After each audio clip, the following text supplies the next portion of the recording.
കുന്നംകുളം നഗരത്തിൽ റോഡരികിൽ കിടന്നിരുന്ന മാലിന്യം നഗരസഭ നീക്കം ചെയ്തു.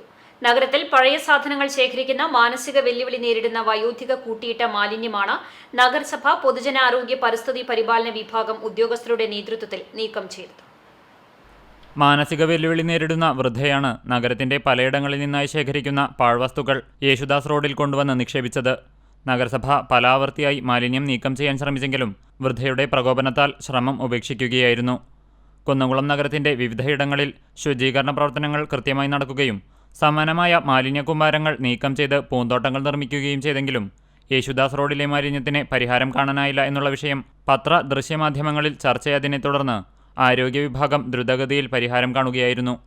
നഗരസഭയുടെ മുഴുവൻ ശുചീകരണ തൊഴിലാളികളെയും വാഹനങ്ങളും ഉപയോഗിച്ച് പോലീസിന്റെ സാന്നിധ്യത്തിൽ 1 മണിക്കൂർ കൊണ്ട് മാലിന്യക്കൂമ്പാരം പൂർണ്ണമായി നീക്കം ചെയ്തു.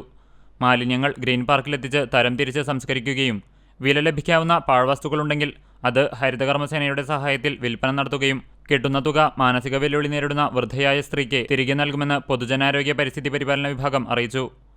കുന്നംകുളം നഗരസഭ clean city manager Adli P John, senior public health inspector A Ranjith, public health ഇൻസ്പെക്ടർമാരായ S Rashmi, MS Sheeba, PP Vishnu, civil police officer Jincy VJ എന്നിവർ പ്രവർത്തനങ്ങൾക്ക് നേതൃത്വം നൽകി.